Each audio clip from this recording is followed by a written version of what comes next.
Hola jóvenes, hola chicos de 11º de BTP de las diferentes especialidades. Nuevamente les saluda Nereida Pinto, docente en el área de matemáticas. En esta ocasión he visto a bien discutir el material que está propuesto para esta semana. Este video va dirigido para todos aquellos estudiantes que no tuvieron la oportunidad de estar en la plataforma de Zoom y también para los que estuvieron, ¿verdad? Para que reforcemos un poco de lo que hablamos en las clases. Ok, en principio el material tiene como propuesta 4 ejercicios que corresponden a la congruencia de triángulos. Vamos a discutir cada uno de ellos y recordemos que el número 4 dijimos que no lo íbamos a hacer. Ok, vamos a empezar con nuestro primer ejercicio. El ejercicio me dice que demuestre que el triángulo 1 es congruente con el triángulo 2, congruente con el triángulo número 3. Aquí tenemos el triángulo 1, el triángulo 2 y tenemos el triángulo número 3. Para yo demostrar que esos triángulos son congruentes, es decir, son iguales, tengo que encontrar al menos uno de los 3 criterios que estudiamos en el aula de clase. Como primer dato me dan que el triángulo ABC es equilátero.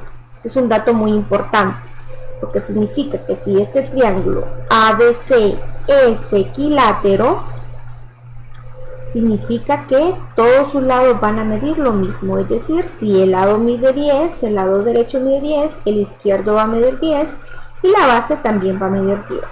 Como segundo dato me dice que AF es congruente con BD, congruente con CE. Este es otro dato. Aquí yo ya tengo marcado en celeste que estos pedacitos AF es congruente con EF, es congruente con DB. Aquí me faltó colocar la B, ¿verdad? Fue error de dedo. Que yo ya lo tengo marcado en celeste. ¿Qué significa? Que si este pedacito vale 3, todo lo que yo tengo marcado en celeste también va a valer 3.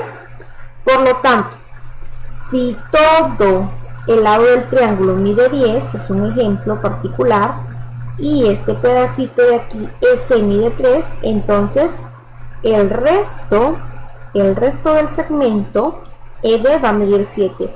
Va a suceder lo mismo en los otros lados del triángulo, porque es un triángulo equilátero. También va a suceder que sus ángulos son congruentes, porque en un triángulo equilátero sus 3 lados son iguales y sus 3 ángulos también son iguales o congruentes. Entonces esos datos que tenemos ocultos los vamos a escribir en nuestra demostración. Entonces en el paso número 3 yo ya les escribo el ángulo BAC, hago referencia a que el ángulo A, que yo lo tengo marcado en morado, es congruente con el ángulo ABC, estoy refiriendo al ángulo B, aquí lo tengo marcado en morado, congruente con el ángulo C. ¿Por qué yo estoy diciendo que esos 3 ángulos son congruentes? Porque el triángulo es equilátero y ese dato me lo están dando en el paso 1. Entonces mi justificación es por paso 1, o podemos escribir porque el triángulo ABC es equilátero. Ahora, ¿qué coloqué en el paso número 4? Que AD, o sea, esto de aquí, AD, va a ser congruente con FC, congruente con EB, ¿sí? Entonces, aquí tenemos que el resto del segmento, estos 3 segmentos que yo los tengo marcado en rojo, van a ser congruentes. También porque el triángulo es equilátero, ¿verdad? Y como lo que tengo marcado en celeste es congruente, entonces lo que resta del segmento también van a ser congruentes. Es muy importante, jóvenes, que vayamos haciendo las marcas para visualizar qué criterio de congruencia se me muestran en los triángulos. Aquí claramente ya tengo en el triángulo 1, miren, criterio lado, ángulo, lado. En el triángulo 2 lo mismo, lado, ángulo, lado. Lo mismo sucede en el triángulo 3, lado, ángulo, lado. Por lo tanto, en el paso 5 yo ya puedo decir que el triángulo 1 es congruente con el triángulo 2, congruente con el triángulo 3. ¿Cómo lo justifico? Por criterio lado, ángulo, lado. Ese es en cuanto a la demostración número 1. Ahora, en cuanto a la demostración número 2, me dice que demuestre que FD, o sea, este segmento de aquí, FD, es congruente con FE.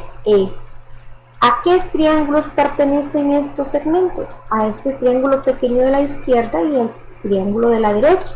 Si yo demuestro que esos dos triángulos son congruentes, entonces este lado FD le va a corresponder a FE. Entonces tengo que encontrar al menos uno de los tres criterios. Vamos a ver qué nos dicen nuestros datos. Me dicen que F es punto medio de BC. Si F es punto medio de BC, este es un dato muy importante, va a significar que PF va a ser congruente con FC. Es decir, el segmento de la izquierda va a medir lo mismo que este segmento de la derecha, ¿verdad? También como dato me dan que el ángulo 1 es congruente con el ángulo 2. El ángulo 1 me hace referencia, aquí lo tengo en morado, y el ángulo 2 me hace referencia al ángulo C, lo tengo en morado. En el paso número 3 yo ya escribo mi dato oculto. BF es congruente con FC. BF es congruente con FC. ¿Cómo lo justifico? Aquí yo lo tengo por paso 1. O podemos escribir porque F es punto medio. Como F es punto medio, entonces el segmento de la izquierda va a ser igual al segmento de la derecha. El de la izquierda es FB y el de la derecha es FC. Ahora en el paso número 4 yo estoy diciendo que el ángulo de FB es congruente con EFC. Lo tengo marcado aquí en celeste y lo tengo justificado porque son opuestos por el vértice. Si nosotros vamos marcando, jóvenes, nos damos cuenta que en el triángulo de la izquierda y en el triángulo de la derecha claramente se me muestra un criterio. Yo sé que ustedes ya lo visualizaron. El ángulo, lado, ángulo. Ángulo, lado, ángulo. Por lo tanto, en el paso 5 ya puedo decir que el triángulo DBF, o sea, el de la izquierda, es congruente con el triángulo EFC, es decir, con el triángulo de la derecha. ¿Cómo lo justifico? Porque encontré un criterio, y ese criterio es ángulo, lado, ángulo.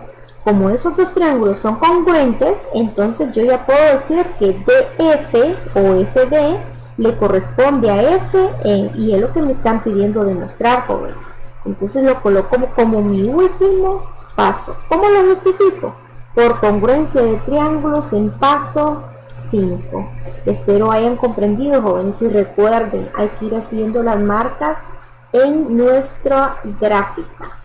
Ok, este yo se lo dejo aquí de manera incompleta. Ustedes me lo tienen que justificar. Yo solo les doy la proposición, ustedes los tienen que justificar. Y luego tenemos un ejemplo de la vida real donde se aplica la semejanza de triángulos. Ya vamos a entrar a la semejanza de triángulos. Me está diciendo que necesito encontrar la altura de este árbol, ¿sí? Pero yo no me voy a subir a medir el árbol. La voy a encontrar solo midiendo la sombra que proyecta el árbol y midiendo un objeto que esté enfrente del árbol y midiendo la sombra que proyecta ese árbol.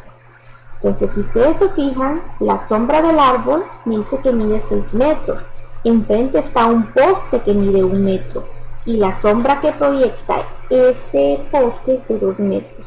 Si yo uno la esquina aquí de la sombra con la punta del poste, se me forma un triángulo. Lo mismo sucede con el árbol.